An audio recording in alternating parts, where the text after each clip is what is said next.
आदरणीय सभापति जी,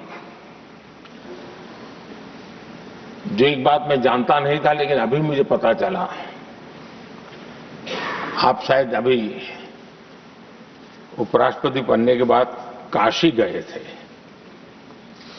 और आपका काशी का दौरा था, तो एक सांसद के नाते स्वाभाविक रूप से मेरा मन वहां सब कुछ ठीक ठाक हो रहता है। लेकिन आपने वहां एक बात बताई जो मैंने सुनी, मुझे मेरे लिए नई बात थी। आपने वहां कहा कि आप वैसे तो नॉनवेज के आदी थे, लेकिन जब पहली बार आप काशी गए थे जीवन में और काशी में पूजा वगैरह की, मां गंगा को अपने आशीर्वाद प्राप्त किया मां गंगा से, और पता नहीं आपके भीतर एक संकल्प जगा और उस दिन से आपने तय किया कि आप अब नॉनवेज नहीं खाएंगे।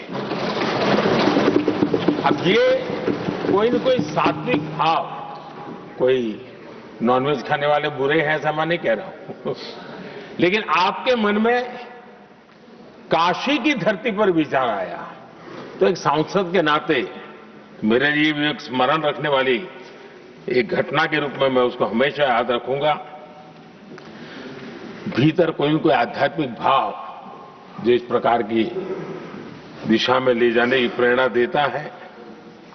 आदरणीय सभापति जी, छात्र जीवन से आपकी नेतृत्व सामर्थ्य रहा है। आज राष्ट्रीय नेतृत्व की दिशा में आप हम सब का मार्गदर्शन करने के लिए यहां विराजमान है। यह हम सब के लिए गर्व का विषय है। आदरणीय सभापति जी, आप लोकतंत्र के रक्षक के रूप में अपनी जवानी में, युवा अवस्था में, जब किसी को भी सरल मार्ग से जाने का मन कर जाता है, आपने वो रास्ता नहीं चुना, आपने संघर्ष का रास्ता चुना। लोकतंत्र पर आए हुए संकट के सामने मुकाबला करने का रास्ता चुना और आपने आपातकाल में एक लोकतंत्र के सिपाही की तरह जिस प्रकार से लड़ाई लड़ी, साधनों की सीमाएं थी, मर्यादाएं थी, लेकिन जज्बा कुछ और ही था।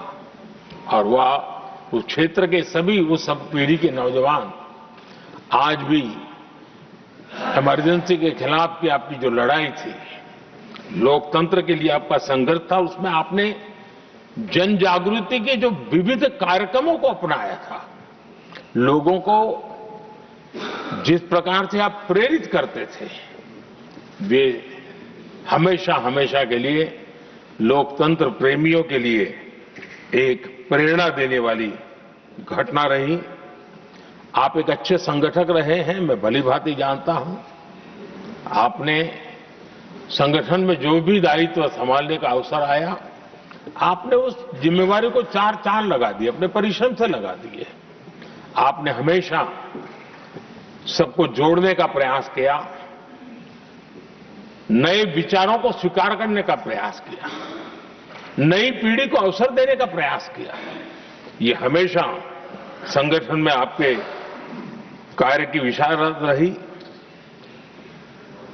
कोयम्बटूर की जनता ने आपको सांसद के रूप में यहां सेवा करने के लिए भेजा और तब भी आपने सदन में रहते हुए हमेशा उस क्षेत्र के विकास के लिए अपनी बातों को बड़ी प्रमुखता से लोगों के सामने रखा, सदन के सामने रखा। ये आपका लंबा अनुभव सदन में सभापति के रूप में और राष्ट्र में उपराष्ट्रपति के रूप में बहुत ही प्रेरक रहेगा, हम सबको मार्गदर्शक रहेगा। और मुझे पूरा विश्वास है कि मेरी तरह इस सदन के सभी सदस्य इस गौरवपूर्ण पल को जिम्मेवारियों के साथ आगे बढ़ाएंगे। इसी भावना के साथ मेरी तरफ से, सदन की तरफ से आपको बहुत बहुत शुभकामनाएं देता हूं। ನಿರ್ಭೀತ, ನಿಷ್ಪಕ್ಷಪಾತ, ವಿಶ್ವಾಸಾರ್ಹ ಸುದ್ದಿಗಳಿಗೆ ಮತ್ತೊಂದು ಹೆಸರಾಗಿರುವಂತ ನ್ಯೂಸ್ 18 ಕನ್ನಡ ಈಗ ಆಪ್ನಲ್ಲೂ ಲಭ್ಯವಿದೆ. ದಯವಿಟ್ಟು ಇಲ್ಲಿರುವಂತ QR ಕೋಡ್ ಸ್ಕ್ಯಾನ್ ಮಾಡಿಕೊಂಡು ಆಪ್ ಡೌನ್ಲೋಡ್ ಮಾಡೋದಕ್ಕೆ ಮರಿಬೇಡಿ. ನಿಮ್ಮ ಬೆಂಬಲ ಹೀಗೆ ಸದಾ ನಮ್ಮೊಂದಿಗಿರಲಿ. ಧನ್ಯವಾದ.